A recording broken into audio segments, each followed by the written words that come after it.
The sun had barely begun its climb over the suburban rooftops when I stepped onto my back patio, coffee steaming in hand, watching the ripples of my pool shimmer under the light.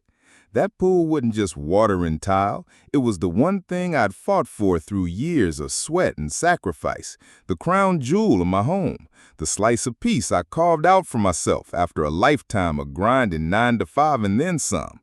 I have rules about it, boundaries. No one outside my family touched it, and certainly not the HOA vultures who circled like they owned every square inch of the neighborhood. Karen, that was her name, though she wore it like a weapon. The kind of woman who thought every leaf on the lawn was her personal business, every fence height a moral failing, every smile too wide an insult. She'd risen to power in the HOA the way weeds climb through cracks, fast, invasive, choking out everything else. And she had a special fixation on me. My pool, my yard, my independence, they all gnawed at her like a thorn she couldn't pull. It started small. Notes taped to my door about unauthorized pool maintenance, threatening letters citing bylaws no one had ever heard of.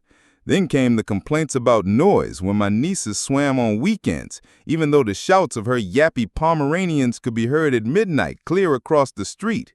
She thrived on confrontation, the way some people thrive on air. Still, what happened that afternoon wasn't something I'd ever predicted. It was a scorcher of a day, the kind that had neighbors hiding indoors, blinds closed, praying for air conditioning to hold up. I'd gone inside to grab a fresh pitcher of iced tea when I heard it, the splash. Not the joyful kind that follows a cannonball, not the rhythmic stroke of a lap swimmer, but a frantic, chaotic thrashing.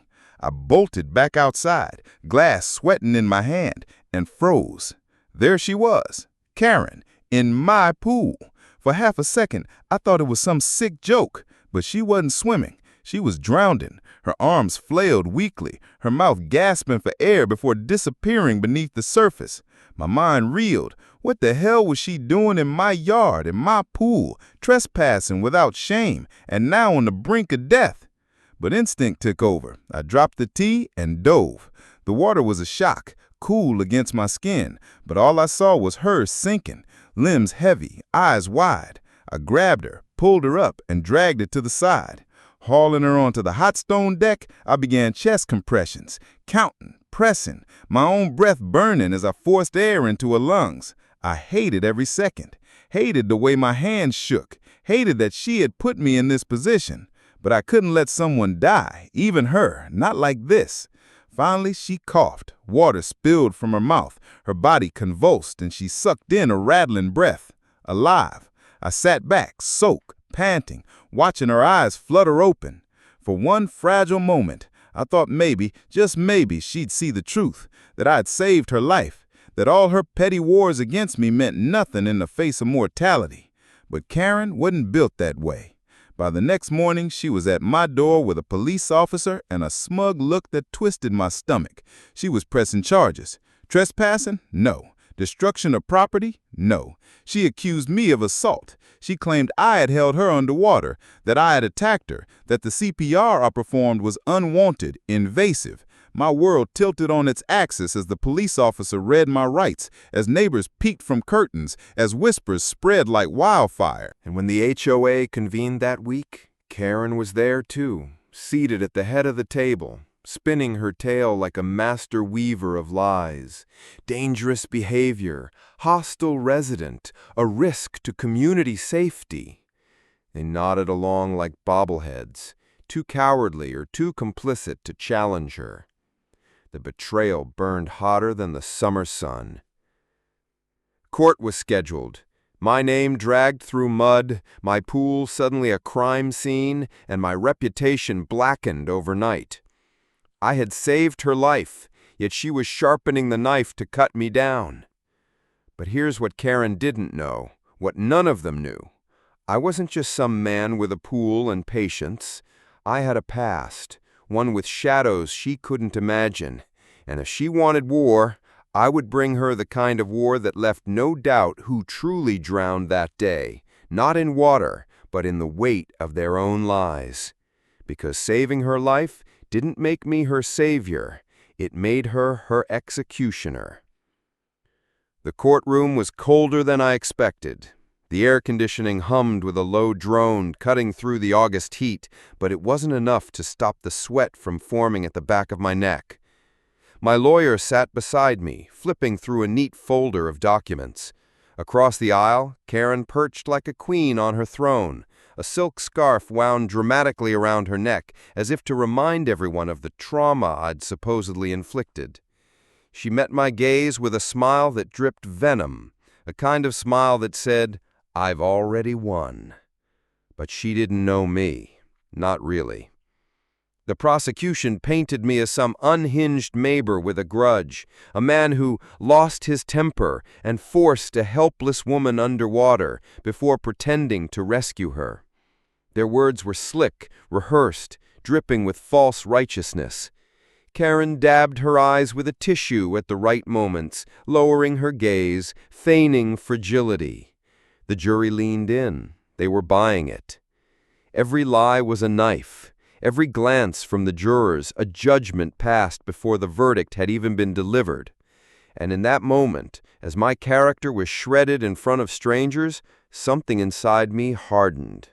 I realized Karen had made one fatal mistake. She underestimated the depth of the fire she'd just lit.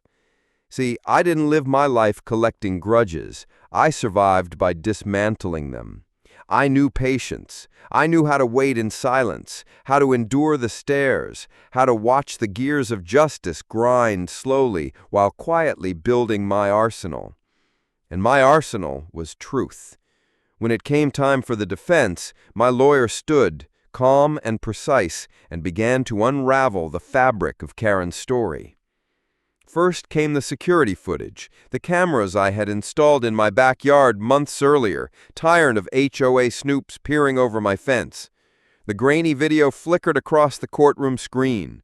Karen slipping through the gate she'd forced open, looking over her shoulder and lowering herself into my pool. Not attacked, not pushed, not invited. Trespassing. The jury murmured. Karen shifted, her painted mask of composure cracking. Then came the paramedic's testimony. He described arriving to find Karen wet, coughing, disoriented, but alive because of CPR. He confirmed that without it, she would have died. He spoke of proper procedure, of timing, and how my actions matched everything they teach first responders. Not assault, rescue. Piece by piece, the narrative turned. What was once her performance now looked like theater, cheap and transparent. But I didn't smile, didn't relax, not yet. Karen was clever. Cornered snakes lash hardest. And lash she did.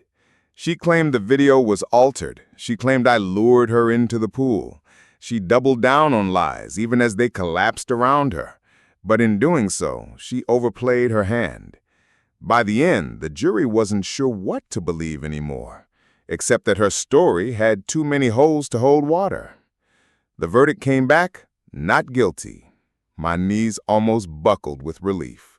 The gavel fell, the judge dismissed the case, and I should have walked out free, clean, ready to rebuild. But Karen wasn't finished. She didn't need the law to fight me. She had the HOA. The next weeks were hell. Letters piled up, citations for yard maintenance, fines for improper fencing, warnings about community safety. My pool permit was suddenly under review. The HOA board meetings turned into circuses where my name was spit like poison. They wanted to bankrupt me, bury me under red tape, break me until I sold the house and left. But they forgot who I was. I started digging. Public records, financial statements, city permits. I left no stone unturned. And what I found was rot.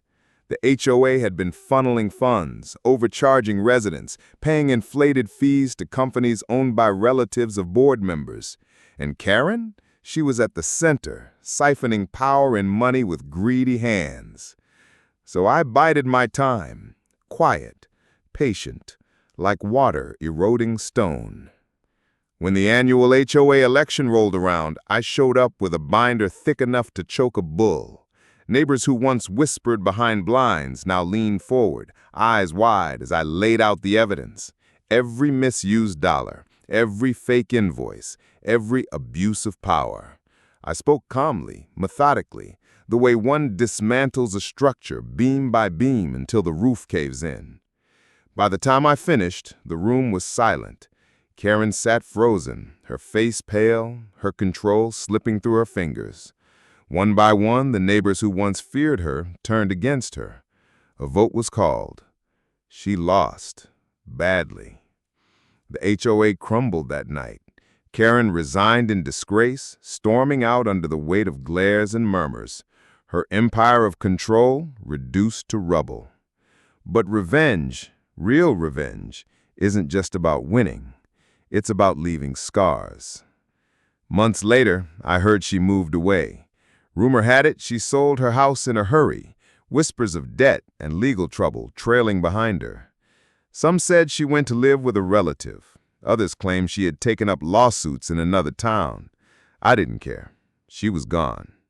And me? I swam in my pool again, the water cool and clear, the sun warm on my face.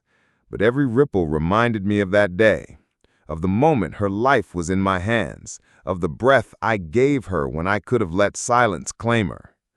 Funny thing about saving someone, sometimes it isn't mercy. Sometimes it's the start of their undoing. Karen thought she drowned in my pool. She was wrong. She drowned in her lies, and I was just the man who held the mirror while she sank.